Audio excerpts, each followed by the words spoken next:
Hello, this is the Captain Paxo with another Garden Warfare 2 video, and this is going to be another one of those kind of off-topic videos. Last one was how bad players don't like good players, because, the good players show them up for being not as good as they really think they are, and it makes them feel insecure, or whatever.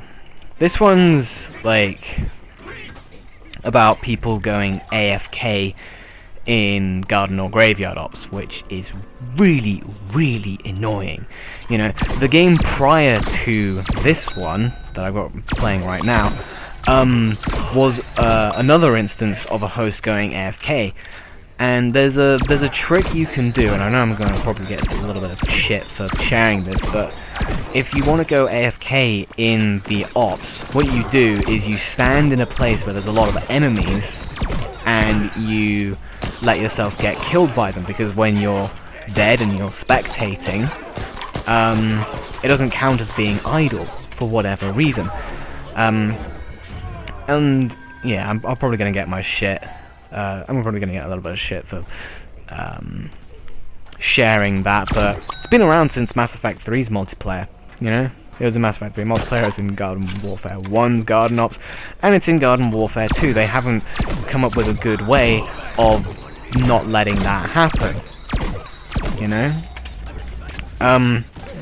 But what you can do to get them kicked for being AFK, because that's what they deserve, is you have to protect them more than you have to protect the Garden or Tombstone, you know? Protect them with your life. Like, their life is a million times more important than your life, you know? If they get downed, then the idle counter gets reset.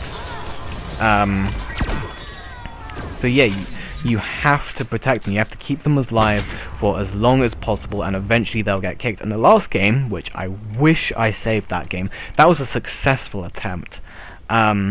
It was quite a tough matchup. He got downed a couple of times, but for the most part, we managed to get him kicked. He was the host, so unfortunately it meant that we all got kicked, but it's just great to think that he'll return to his game with this notification of "you were kicked for being idle," which is just this massive fuck you to the people who do this shit. And this one, as you can probably guess, didn't really turn out as effective, unfortunately. Because he was in a bit of a worse spot, much less defendable.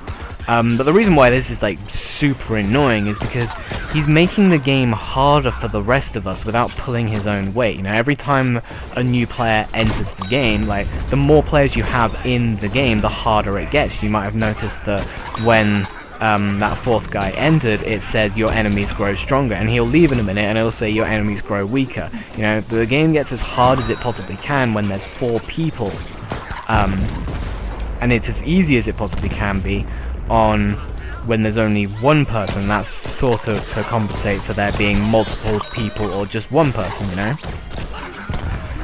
But it doesn't really work when someone goes AFK like this, because they're not pulling their own weight. They're not countering the difficulty increase by actually helping.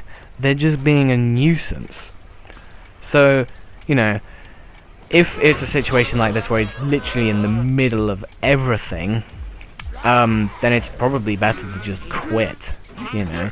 Because if everybody just quits, then the Tombstone's gonna get destroyed, hopefully, you know, before anyone else joins, and he's gonna fail, you know, he's gonna get the, you failed, kind of, or the game over screen. You know, he's not gonna get the bonus credits for, all of the waves completed. And in fact, that's really what I should have done. After the first guy quit, I should have quit, and then hopefully the, engineer quit, and then he would have just been completely screwed, you know, because I don't think there would have been many other people to join this game that could have, like, saved him after this point, you know. The Tombstone would have been destroyed, it would have been game over, he wouldn't have gotten that many coins, you know.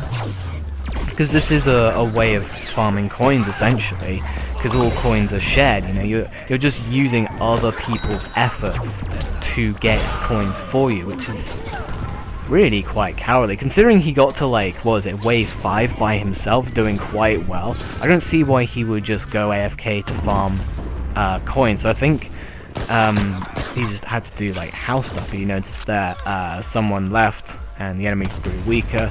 That was what I was talking about a little bit earlier. But yeah, like, what was I on about?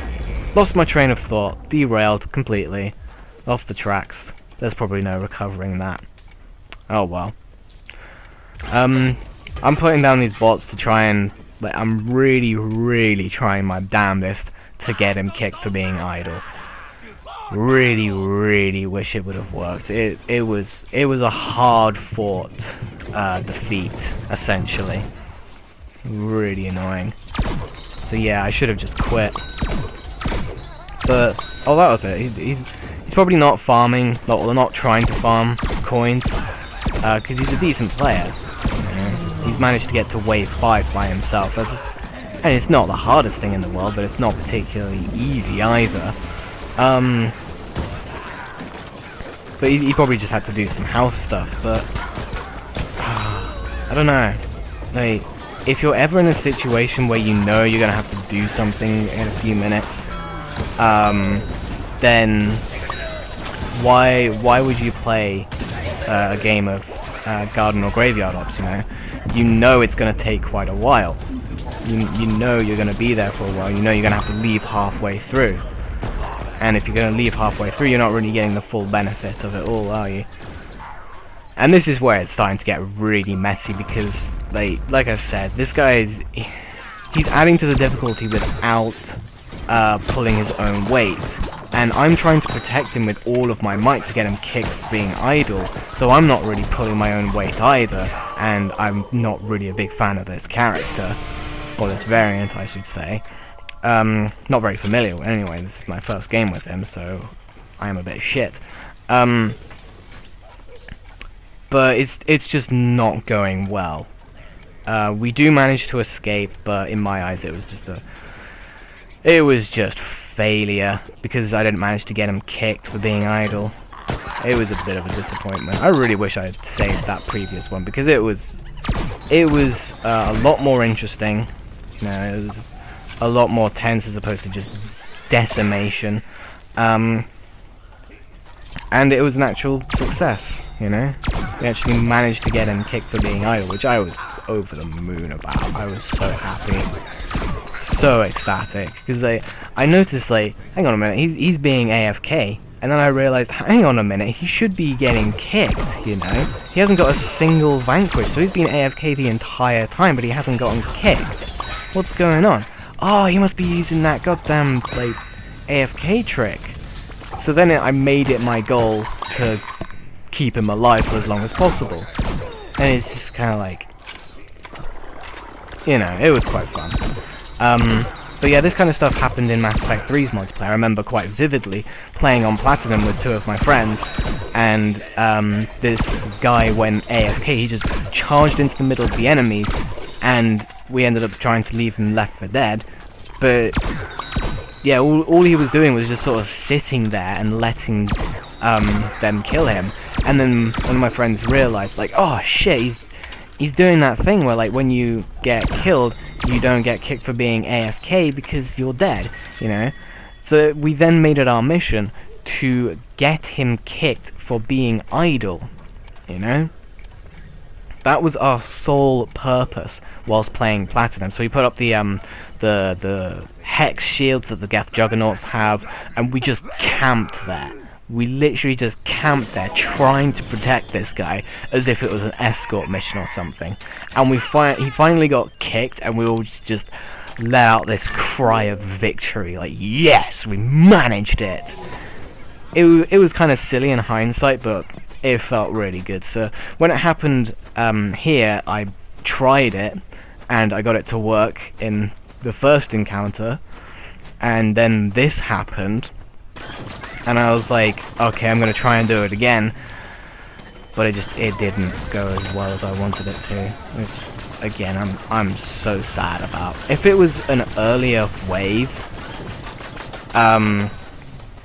then I probably would have been able to do it. You know, if it was only on like wave 2 when I joined, and I played it a little bit more intelligently. You know, I let him die, and then he would have respawned where he's standing right now. And then this is much more of a defensible position than where he went AFK, you know? And if I was defending him for longer, then I would have been able to do it. But because it's a higher wave, he hasn't been AFK, or he hasn't been classed as AFK for long enough. So he's not going to be able to get kicked before wave 11 comes around, and before he just gets completely swarmed by everything, which is... Oh, it's so frustrating to see this happen, because, like... I love the garden ops, you know, I love the graveyard ops, you know. I've talked about this in the last one, but I played a shit ton of, what's it, Mass Effect 3's multiplayer, you know. I love this kind of, wave-based kind of survival co-op mode, you know. I think Mass Effect 3 did it better, but I still enjoy this, you know. But it's just really annoying to see that it still has some of the same problems that Mass Effect 3's multiplayer had. You know, this is one of them. It doesn't happen all that often. It didn't happen all that often in Mass Effect 3, but it, considering the throughout the entire lifespan of playing Mass Effect 3 multiplayer, it only happened once, and yet with this, I haven't played like a ton of Garden Ops, but to get it like twice in a row is just kind of crazy to me. It's just sort of like, how? It was once in the entire lifespan of Mass Effect 3, yet I got it twice in a row in Graveyard Ops. It was ridiculous. And this is when, well, it all goes downhill, because he gets KO'd, and at this point I'm like, ah, shit. That's really, really annoying. My primary objective failed. God damn it. So now I've just got to try and get to the landing zone. I'm probably not going to make it, but I have self-revives, unlike the, oh, I did make it, god. Ooh, I was prepared to use a self-revive because I had 3 left, because I hadn't had to use any. No, wait, that's a lie. I had 2 left, because I had to use one of them in a pretty shitty situation. Unlike that guy in the last video, who had none left and got downed, and it was kind of just a bit of a mess. But anyway, that's my rant on people going AFK in the ops. So thank you very much for watching, and I'll catch you next time.